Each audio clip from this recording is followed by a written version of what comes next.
Assalamualaikum warahmatullahi wabarakatuh. Perkenalkan, saya dari kelompok 3 ingin memperkenalkan diri. Langsung saja dari Perkenalkan, nama saya Nur Halisa.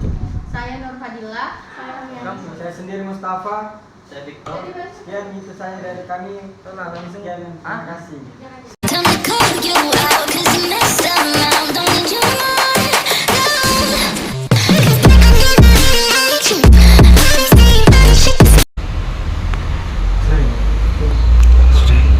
Perkenalkan dulu. Baik Pak, Assalamualaikum. Sebelumnya Pak, mengganggu waktunya. Kami dari Universitas Borneo Tarakan, dengan prodinya atau kultur Pak, Fakultas Perikanan dan Kelautan. Kami di sini Pak minta waktunya sedikit untuk mewawancarai. Ini ada tugas dari dosen pembimbing kami Pak. Ini singkatnya yang perkenalkan diri masing-masing. Saya sendiri Mustafa. Saya sendiri Santoso. Saya sendiri Victor. Saya Nur. Saya Nur Fadila, Pak. Baik Pak, saya langsung ini masuk ke pertanyaan Pak ya. Untuk pertanyaan Pak, di sistem demokrasi Pancasila yang sesuai Undang-Undang Dasar 1945 itu yang seperti apa Pak? Jadi kalau kita bicara ketatanegaraan kita ya.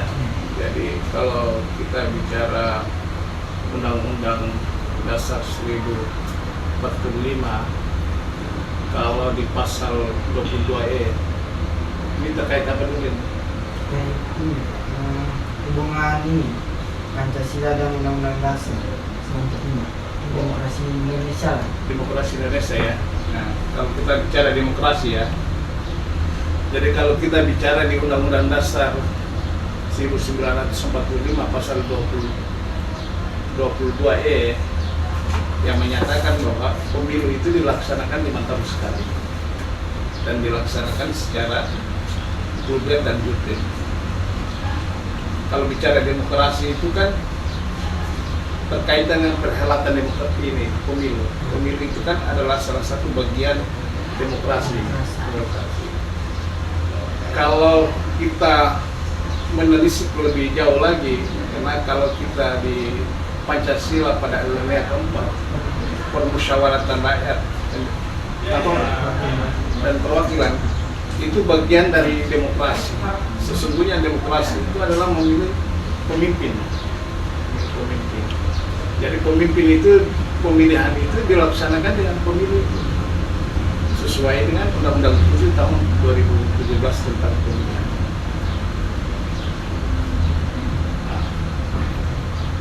Terus di Undang-Undang Pemilu tahun 2007 itu dia sudah menjelaskan kalau kita bicara secara jauh, Undang-Undang Pemilu itu dia ada sekitar 6 bab ya, 6 buku, dia bicara buku.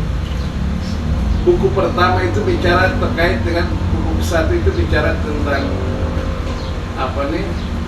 umum, asas, prinsip dan tujuan. Buku satu. Asas itu kan sudah kita tahu bersama, asas itu dilaksanakan secara vulgar itu. Prinsip-prinsip itu berkaitan dengan prinsip penyelenggaraan. Dia harus jujur, dia harus adil, dia harus punya kepastian hukum, dia harus bekerja secara profesionalitas, profesi, habis itu efektif dan efisien, akuntabilitas, itu menyangkut prinsip-prinsip dalam undang-undang itu. Dan buku 2 itu dia bicara terkaitan dengan penyelenggara pemilu. Karena ini kita bicara demokrasi ya. Penyelenggara pemilu itu kan teman-teman pasti tahu. Ada KPU, ada Bawaslu, ada DKPP. Mempunyai tugas, fungsi, dan wewenangnya masing-masing. KPU melaksanakan semua tahapan mulai dari awal, mulai perencanaan anggaran sampai rekapitulasi suara sampai pada sumpah dan pemimpin yang dipilih.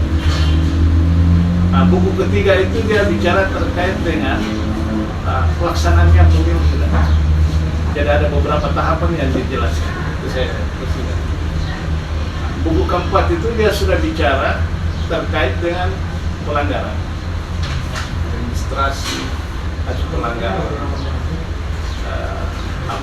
proses dan pelanggaran hasil. Buku 5 itu terkait dengan pidana, buku 6 itu terkait dengan perhatian tambah. Tapi ketika ada undang-undang yang 573 pasal. Nanti kita secara khusus kita bicarakan, tapi yang poin intinya ya perlu saya sampaikan kepada teman-teman bahwa dari Undang-Undang Dasar pasal 22E itu maka akhirnya namanya Undang-Undang tahun 2015 terkait dengan itu berkaitan dengan demokrasi. Tidak. Saya bertanya Pak, apakah ASN boleh menjadi penyelenggara pemilu? Kalau di aturan di Undang-Undang 7 itu dia perbolehkan ASN untuk menjadi penyelenggara pemilu, diperbolehkan. Tapi dengan syarat dia harus minta cuti dari instansi setempat. Umpama saja dia itu dari, umpama saya dia salah satu bekerja di Pemkot Tarakan, dia harus minta cuti sama atasannya dia, cuti kerja dia selama dia menjabat 5 tahun dia ada di sebagai komisioner atau TV.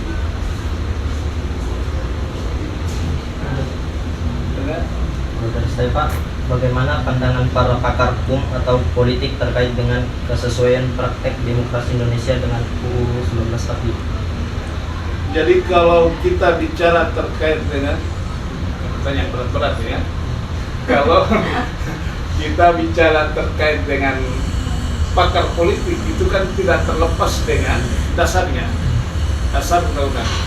Kalau kita bicara hierarki undang-undang, yang jelas bahwa hierarki undang-undang nomor 11 tahun 2012 tidak salah itu, sekitar begitu. Itu dia mulai dari atas, itu dari undang-undang, habis itu TAP MPR, habis itu undang-undang atau Perpu, turun ke bawah dia Kepres, presiden kan, habis itu Perda provinsi dan kabupaten kota. Semua pakar acuannya lebih ke situ. Karena kalau bicara filosofi undang-undang itu, kalau di undang-undang itu dia lebih kepada karena kedaulatan itu berada di tangan rakyat. Karena rakyat yang mempunyai hak untuk melaksanakan pemilihan. Maka di undang-undang itu jelas bahwa syarat untuk menjadi hak memilih itu 17 tahun atau sudah pernah menikah. Nah, di bawah itu yang tidak diperbolehkan. Artinya dia bisa memberikan hak pilihnya untuk memilih pemimpin yang ingin dia pilihkan. Itu jelas itu di undang-undang. Semua pakar itu acuannya lebih kepada undang-undang. Dia tidak lepas dari pendapat lain, pasti ada dasarnya. Tinggal argumentasinya itu kan, analisanya itu ya ada yang berbeda, ada yang ini, tafsirannya yang kadang yang berbeda. Tapi dasarnya itu pasti dasar undang-undang. Dan itu pasti. Kalau sedikit Pak, kalau macam yang warga-warga Indonesia kita Pak, TKI macam itu, apakah mereka akan memilih juga Pak? Mereka punya hak memilih. Jadi kalau umpama saja kita ini kan ada perwakilan kita di negara-negara luar kan, kayak kita ada perwakilan kita di, jadi Indonesia itu mempunyai lembaga perwakilan kayak di Malaysia, contohnya itu kata di Rusia, habis itu kata perwakilan di Amerika, Australia. Dari perwakilan itu mereka melakukan pemilihan. Mereka juga kepanitiaannya, tapi dia lebih kepada di luar negerinya. Itu ditangani langsung oleh KPU RI kalau di luar negeri. Kalau di dalamnya ya KPU dia secara hierarki. Hierarki kan mulai KPU provinsi kabupaten kota, provinsi kabupaten kota sampai kepada PPK, PPS sampai ke KPPS. Nah, kalau di luar negeri itu kewenangan di KPU RI. Nanti dia menunjuk orang-orangnya di perwakilan yang mempunyai tugas-tugas. Warga negara Indonesia yang berada di luar negeri itu memiliki protokol tersendiri Kak untuk dapat mengikuti pemiluan. Ya, selama itu tenaga kerja itu yang diakomodir oleh pemerintah, jadi mereka keluarkan harus ada ini dari surat TKW kan. Nah, itu kan bisa kita cek di di lembaga perwakilan. Lembaga perwakilan itulah mendata berapa orang kita. Nah, kita belum bicara ilegalnya ya, kita nggak tahu. Anggap aja di Nunukan ini, kalau di Nunukan itu kan biasanya dua ini identitas itu. Iya, Pak. Bisa juga dia ke Malaysia, bisa juga dia di Indonesia. Ada juga KTP-nya di Tawau, ada juga KTP-nya di Indonesia. Itu agak susah kita mendeteksi. Nah, kita kalau misalnya dia KTP-nya ada di Tarakan, di Nunukan, kita tetap akomodir karena dia punya hak memilih. Karena persyaratan untuk hak memilih itu kan 17 warga negara Indonesia yang memiliki usianya itu 17 tahun atau sudah memiliki. Nah, kalau selama mereka melaporkan diri di perwakilan, mereka punya hak. Karena syaratnya sudah masuk. Bagaimana menurut Bapak mengenai kan syarat untuk ikut dalam pemiluan itu memiliki KTP atau kartu tanda penduduk. Ya, KTP. Bagi yang sudah 17 tahun ke atas itu Pak, tapi belum sempat mengurus KTP atau memiliki halangan dalam pengurusan itu Pak, bisakah ikut pemilu Pak? Nah, jadi kalau identitas kita tuh belum ini, kalau kita bicara hukum itu kan ada kepastian hukumnya. Saya belum tahu kalian ini apakah kalian ini laki-laki atau perempuan. Selama saya belum tahu identitas kalian. Identitas. Sama juga saya ini mungkin Anda kenal kalian, apakah kalian mahasiswa atau enggak. Kalau mahasiswa itu kan dibukti dengan kartu tanda mahasiswa, ya kan? Nah, pembuktian itulah dipastikan bahwa orang itu yang berhak memilih ada BL. Itu syarat utamanya di situ. Selama dia belum punya syarat, saya belum, kalau diatur di undang-undangnya begitu, karena pembuktian itu syaratnya. Identitas. Nah, tidak mungkin lah kita ambil orang dari luar juga atau Jaga identitas, Pak. Ada beberapa kejadian biasa. betul. Ya. Nah, kecuali kalau ada kejadian begitu, biasanya kita di awal-awal di teman-teman di KPU kan namanya pertama pemutahiran data pemilih itu dilakukan di situ, bisa diajukan ke capil secara berjenjang. Nanti dari bawah laporan naik ke kita, nanti kita komunikasikan sama capil dengan ada melakukan rekaman KTP. Kalau mereka belum, tapi secara syarat kewarganegaraan mereka sudah punya hak. Nah, karena usia mereka di atas 17 tahun. Tinggal administrasinya aja, karena pembuktian itu di administrasi, iya kan? Bukan persoalan personality kita, tapi pembuktian itu ada di administrasi. Paham ya? Paham. Terima kasih. Ya. Terus, oke. Bagaimana tanggapan Bapak mengenai korupsi yang ada di Indonesia? Korupsi itu kan bicara moral ya. Moral. Korupsi itu bisa kita kategorikan yang pertama moral itu berkaitan dengan integritas, etika, moral. Itu kan hak personal kan, personal. Tapi kalau dia memahami identitas keagamaan yang dibuat, maka saya yakin bahwa apapun yang ini pasti dia menolak. Tapi karena kan beberapa variabel itu kalau korupsi itu.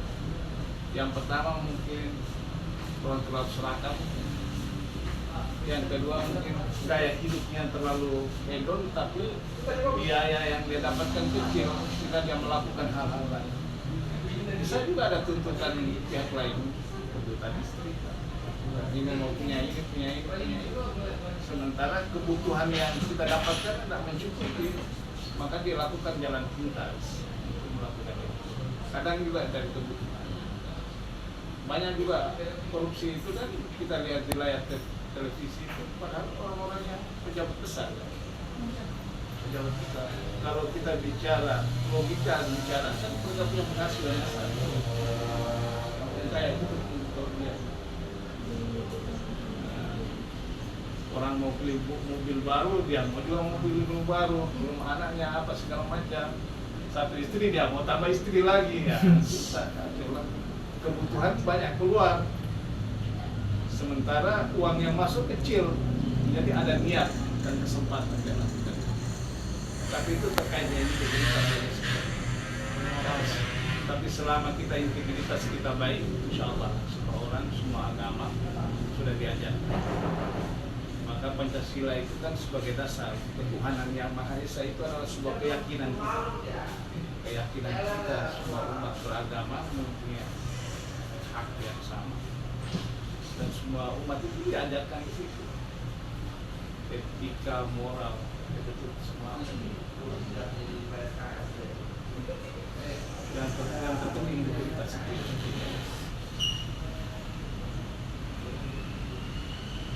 Saya lanjut pertanyaan dari dia, Pak. Ya. Kita kan tahu sekarang tuh kayak lagi apa ya, kayak berdampak membalik tentang kasus korupsi. Terus tuh apakah dampak itu akan apa ya, akan berlanjut atau seperti apa contohnya gitu pada kasus korupsi ini? Contoh Dampaknya yang terbesar adalah terkait dengan pencucian uang yang hari ini yang kita dengar di televisi, terkait dengan beberapa kasus terkait dengan kasus di pajak. Menonton statement Mahfud MD bahwa ada sekitar 300 triliun aliran dana oleh PPAT, ya uang masuk. Itu banyak uang pencucian uang itu. Pencucian uang itu maksudnya begini, uang yang saya dapatkan itu bisa saya titipkan ke anak saya, ke istri saya, ke keluarga saya. Tapi ini hasil ini semua. Dampaknya terhadapnya, dampak negara juga dampak. Besar. Dengan kewajiban semua orang kan membayar pajak. Ini kita ambil contoh saja ya, kasus itu ya. Banyak semua orang kan diwajibkan untuk membayar pajak. Pajak itu kan untuk proses pembangunan infrastruktur, baik itu dari pendidikan apa segala macam. Itu kan dari uang pajak kita ini, infrastruktur apa segala macam. Lantas kelompok bagian menggunakan uang itu, ya secara otomatis negara itu dampak yang besar terhadap. Dampak yang kedua adalah dampak terkait ya moralitas bangsa juga. Banyak dampaknya kalau terkait dengan korupsi. Oleh karena itu kita harap mulai sekarang ya menghindari kayak begitu. Nah, mumpung kalian masih muda, besok-besok ada kesempatan itu ya coba aja. Harus ditolak. Harus ditolak. Walaupun dalam namanya rezeki itu kan sudah ada. Tinggal bagaimana proses pengelolaan kita ini. Diri sendiri lah. Ya, kita sendiri.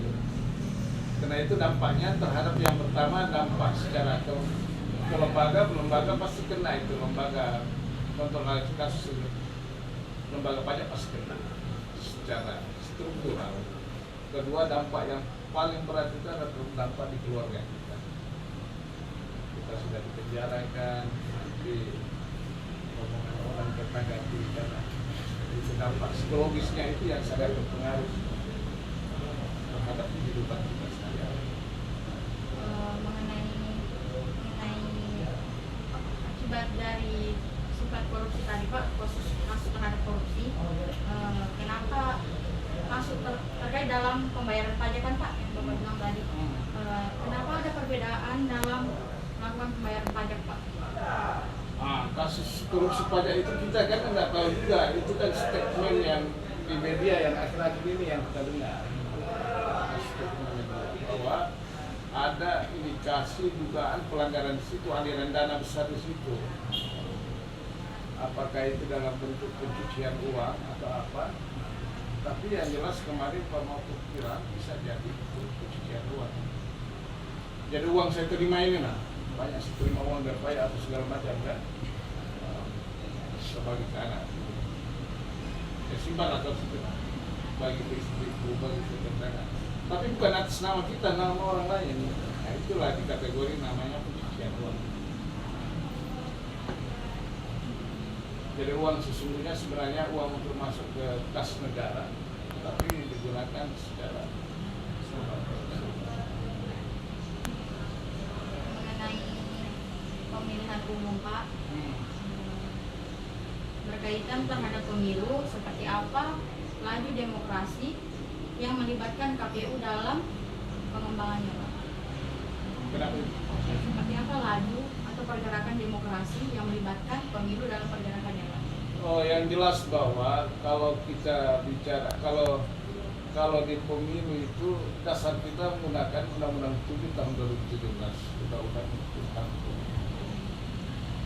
Itu yang tadi saya jelaskan bahwa ada 6 bab, 6 buku yang harus kita menjadi kitabnya KPU.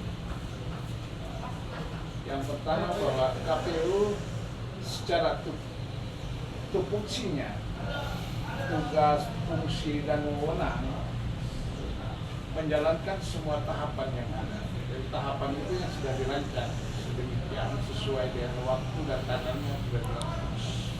KPU melaksanakan secara teknisnya.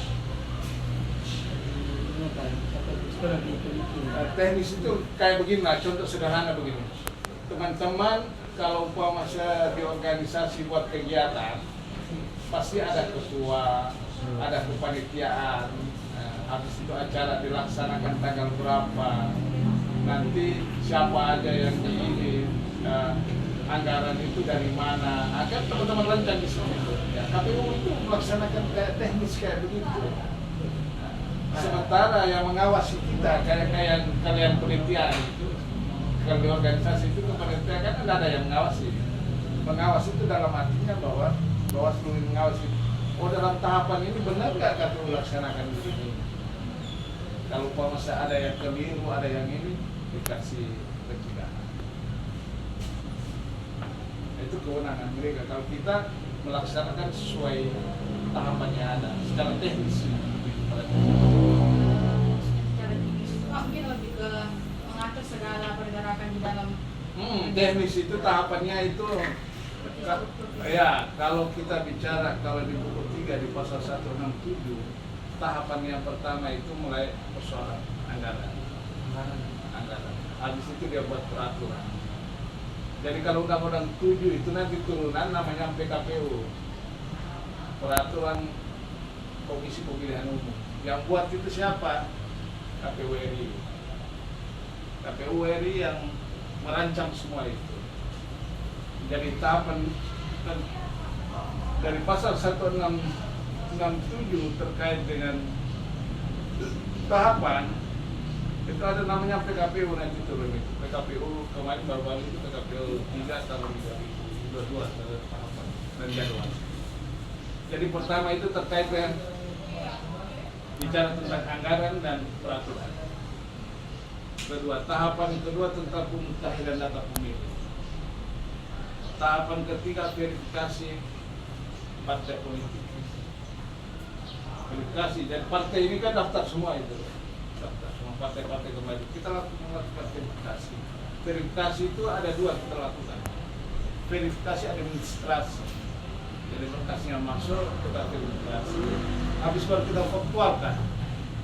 Faktualkan itu juga kita datang ke rumah-rumah. Betul nggak orang yang masuk di administrasi pendukungan itu sesuai nggak dengan orangnya? Faktual. Contohnya ada ini, dukung partai A. Di administrasinya ada di datanya. Nanti kita turun ke lapangan tanya sama dia, betul nggak kau dukung dia? Kalau dia anda dukung ya kita TNS tidak memenuhi syarat. Kalau dia dukung ya memenuhi syarat. Habis itu tahapan kedua penyertapan peserta. Kan kalau dalam pemilu kan harus ada peserta. Ya. Pasti kan? Ya. Karena harus ada peserta. Peserta itu sama partai politik. Peserta pemilu partai politik. pesertaan itu partai-partai tersebut yang berkaitan Pak? Dia partai politik. Bukan dari anggota DPR gitu Pak? Bukan, kan partai dulu banyak. Kalau sudah partai di ini, mereka tahapan kedua lagi, mereka menyusun pencalonan partai. Nama-nama mereka itu siapa yang kita pilih, nanti baru masuk di dewan sesuai dengan hitungannya kan. Ya, Pak. Kalau peran KPU Pak dalam politik itu ya. Ya peran kalau KPU itu dia kalau bicara perannya itu ya perannya itu melayani partai politik peserta pemilu. Jadi tugasnya KPU itu sebenarnya sebagai lembaga layanan itu sebenarnya ada dua. Yang pertama melayani peserta pemilu partai politik kan.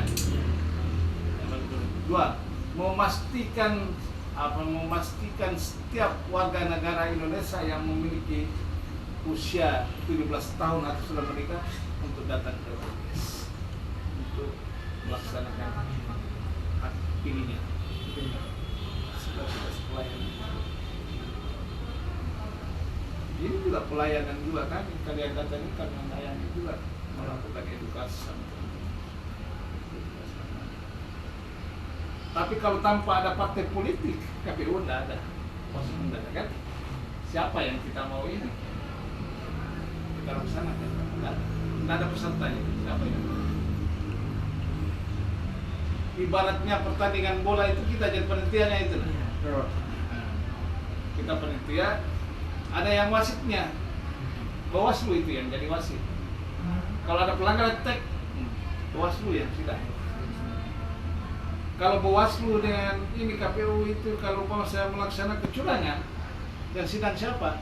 Di KPU. Dewan Penyelenggara Kode Etik. Jadi kode etik bicara terkait dengan kode etik. Dia yang sidang kita. Nanti dia memutuskan apakah kita benar atau salah, atau bisa juga kita dipecat. Nah dia punya mandat. Nah keputusan bersifat final dan mengikat. Ini Pak, pertanyaan terakhir nih.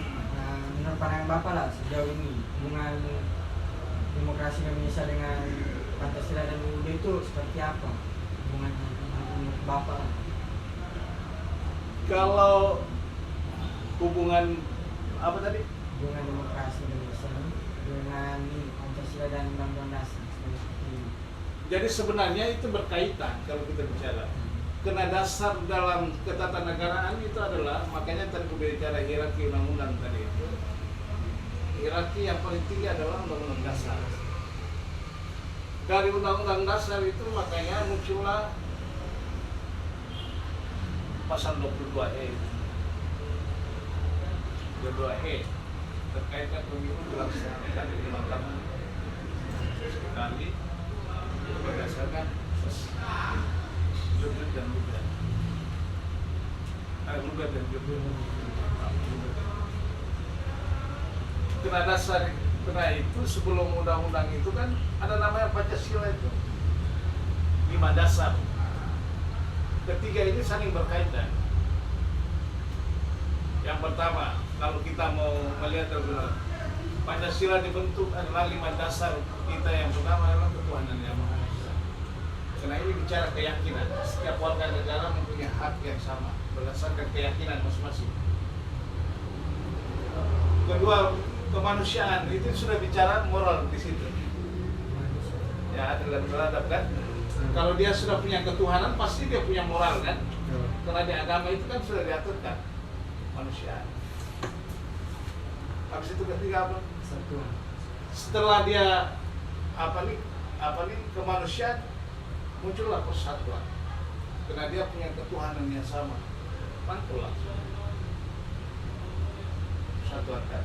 Keempat, kerakyatan yang dipimpin oleh Tuhan, kebijaksanaan dalam permusyawaratan perwakilan. Itulah tugas kita semua untuk memusyawarah, mencari pemimpin kita itu untuk yang bisa memperjuangkan masyarakat adil dan makmur.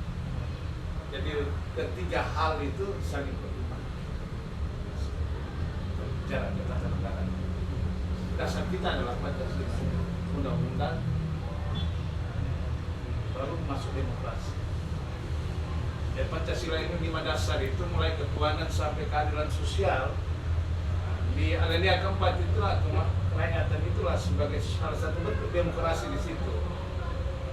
Demokrasi lewat pemilu diatur di undang-undang kan. Habis itu lebih kepada kesejahteraan, keadilan sosial bagi seluruh rakyat Indonesia. Ujung demokrasi itu kan tujuannya di situ. Makanya pemimpin-pemimpin yang kita taruh di Senayan, di kabupaten itu kan orientasinya terakhir kan di situ, keadilan sosial bagi seluruh rakyat. Baik Pak, terima kasih waktunya Pak. Ya sama-sama, mohon maaf ya.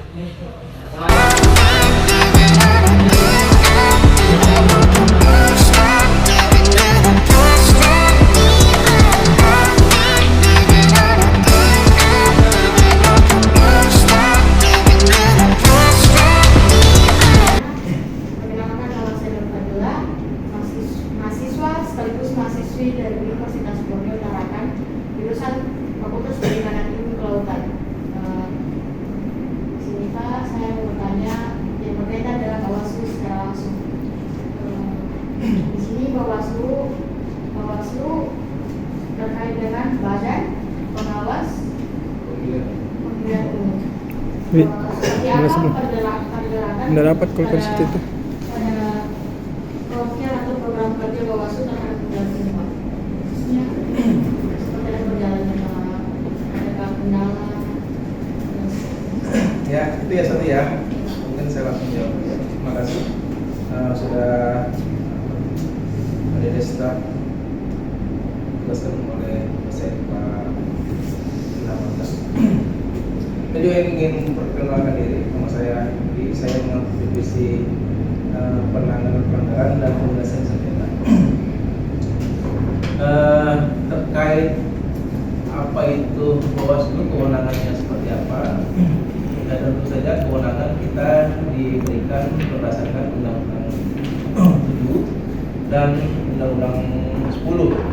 7 itu tahun 2017, sedangkan 10 itu tahun 2017. Terkait kewenangannya yaitu lembaga Bawaslu adalah tugasnya mengawasi. Apa yang diawasi? Mengawasi seluruh tahapan, jalannya tahapan. Mulai dari tahapan persiapan, pelaksanaan sampai dengan pelantikan itu semua harus terawasi. Siapa yang diawasi yaitu adalah calon peserta pemilu, masyarakat dan penyelenggara. Sampai itu peserta pemilu seperti partai politik, caleg, DPD, presiden, itu yang kita awasi.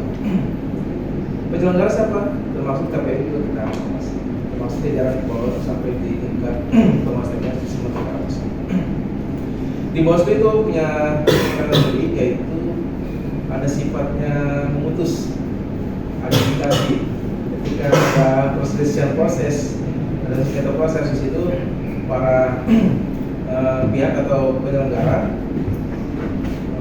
peserta pemilu itu bisa mengajukan sengketa atau keberatan dengan hasil keputusan KPU. Apa hasil keputusan KPU itu kita acara itu bisa disampaikan ke lewat Bawaslu. Bawaslu akan memproses, yaitu ada mediasi dan ada adjudikasi. Ya, adjudikasi itu prosesnya sidang. Seperti itu.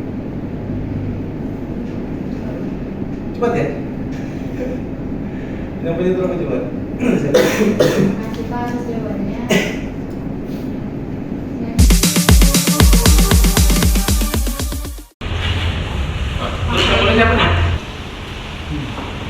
Baiklah, terima kasih Pak atas waktunya. Perkenalkan kami mahasiswa sekaligus mahasiswi dari Universitas Borneo Tarakan, jurusan Perikanan dan Ilmu Kelautan. Ini kami melakukan wawancara terhadap tugas yang telah diberikan oleh dosen kami, oleh dosen dari Fakultas Hukum, Bapak Agam. Langsung saja mungkin masuk dalam pertanyaan dari pengambilan saya Pak. Siapa yang ingin mengambil pertanyaan kepada Bapak?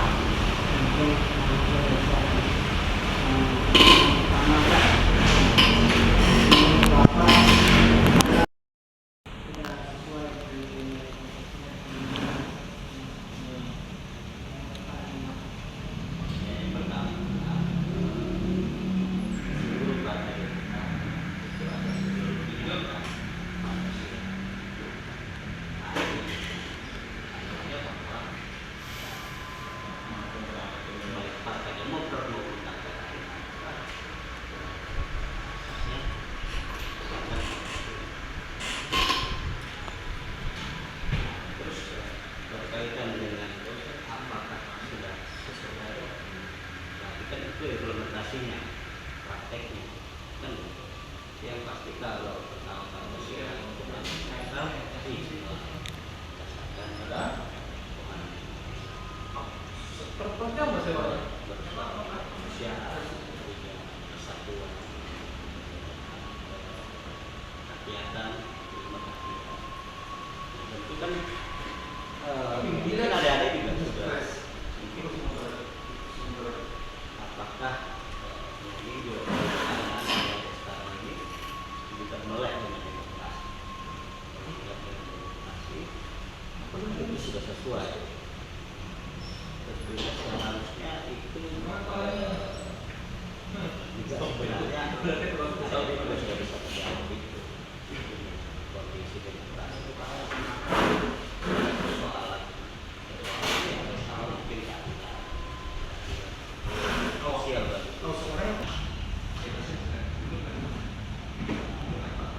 keputusan itu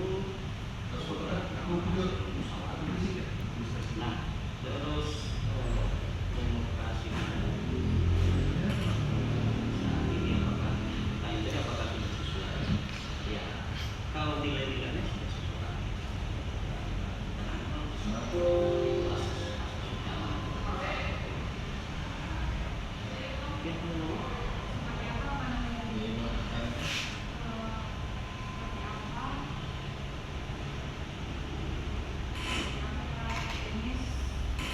Kegiatan atau cara afirmasi dari kegiatan partai ini terhadap demokrasi.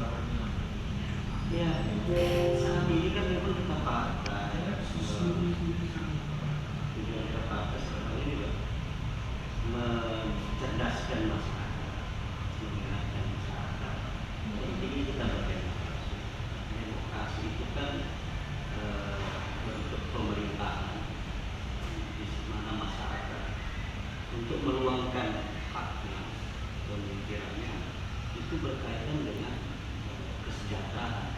Karena lewat demokrasi lah kehidupan kita ini bisa berubah lebih baik, baik terkait ekonomi, pendidikan, dan lain-lain, dan semuanya itu ditentukan oleh demokrasi.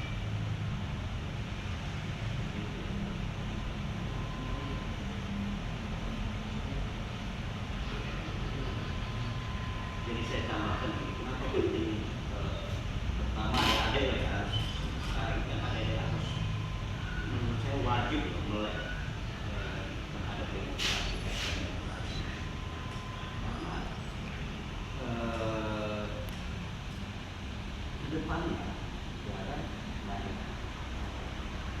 negara Indonesia kita berbicara tentang kabupaten kota khusus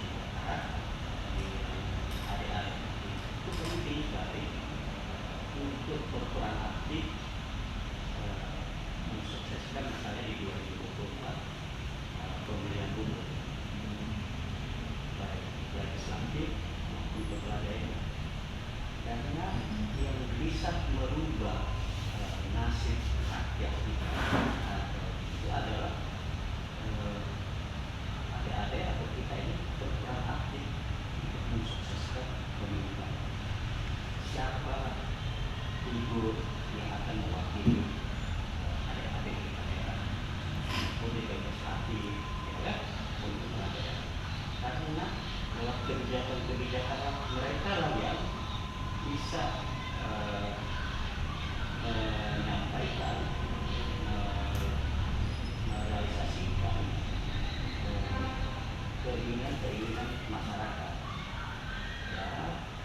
berbicara tentang adik-adik siswa berkaitan bagaimana kepedulian misalnya kepala daerah terhadap misalnya siswa, ya kan, bagaimana kepedulian terhadap teman-teman kita misalnya yang kurang beruntung baik dari segi pendidikan, pemerintah harus hadir di situ. Nah, makanya adik-adik harus pilihlah pemimpin yang betul-betul punya visi dan misi berpihak ke masyarakat. Itu saya sepakat pentingnya kita berdemokrasi. Jujur, adik-adik mahasiswa kita sekarang ini itu apatis terhadap politik. Kan begitu, tidak mau tahu. Begitu pemilihan tidur, acuh tak. Nanti ketika terpilihlah kepala daerah si A atau anggota daerah si A, baru mengeluh. Karena kenapa? Kalau tadi adik-adik mungkin ikut kurang aktif memilih siapa, memperjuangkan siapa yang adik-adik tahu figurnya, tentu mungkin harapan adik-adik tidak seperti mungkin kalau tadi aku tak aku. Mungkin bisa saja kalau ada orang yang ikut karena duitnya banyak tapi SDM-nya kurang, atau dia basicnya mungkin dari kalangan yang kita paham mungkin bisa saya usahakan atau teman ini, tapi karena uangnya banyak dia bisa terpilih. Tapi kalau ada orang baik, ya kan, ada harus perjuangkan, bantu juga untuk menyampaikan ke masyarakat ini harus kita lakukan. Jadi jangan apatis politik, karena segala sesuatu yang berkaitan dengan kegiatan ekonomi dan pendidikan itu ada di politik. Tinggal lihat di mana partai mana yang pro rakyat. Tapi bukan hanya dengan kata-kata, kalian ada harus juga melihat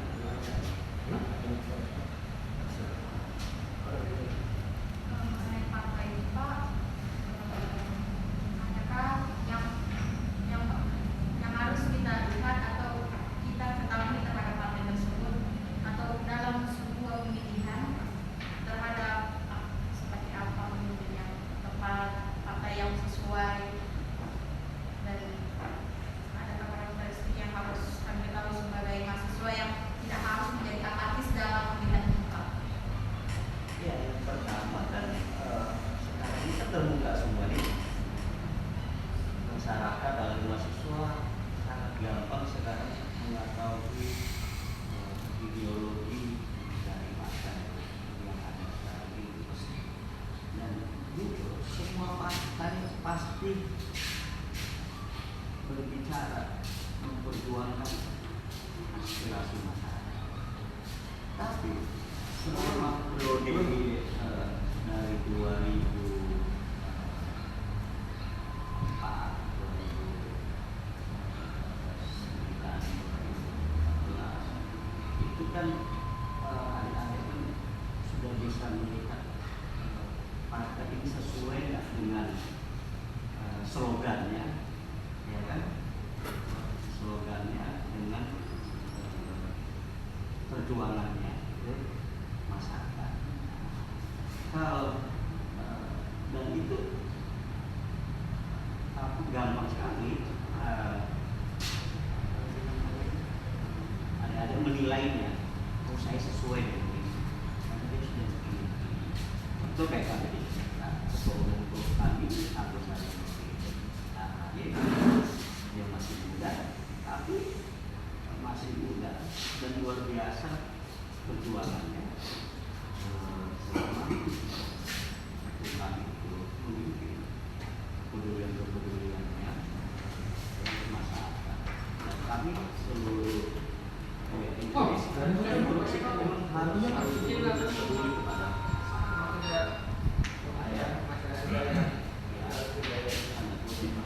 selama 10 tahun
terpilih atau tidak, tapi kalian sudah memperjuangkan dengan niat baik.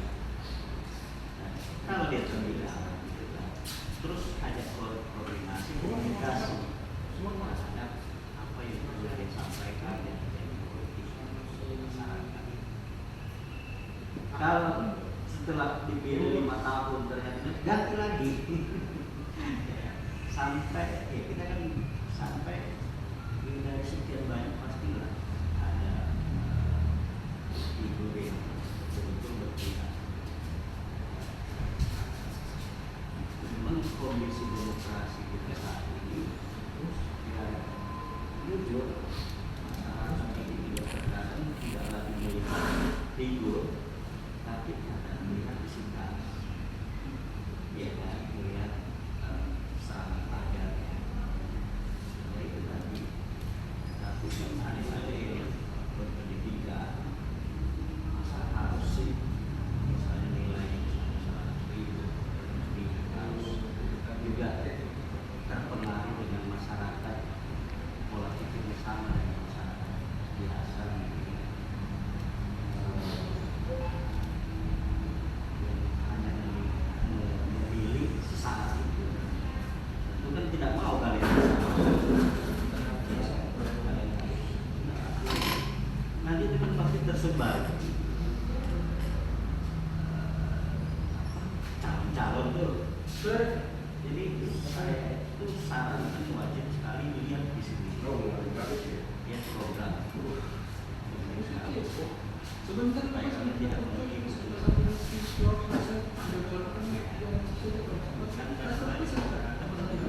dia tak lihat apa sih program lihat komplotnya bahasa kita serangan pajak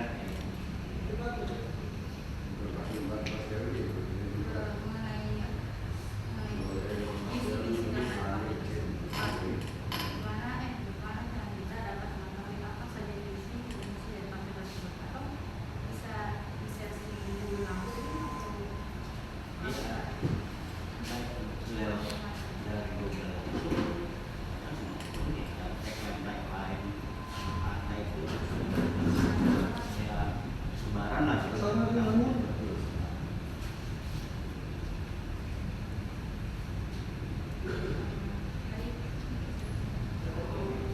Terima kasih Pak atas waktunya, mohon maaf sudah mengganggu. Kami dari kelompok 3 terima kasih.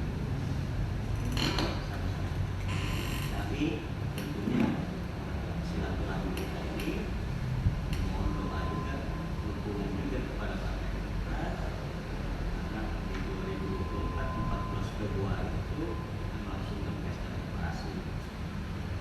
Tanggal 14 Februari itu ada pemilihan anggota dewan, ada pemilihan DPD yang non partai, dan ada pemilihan presiden.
Oke.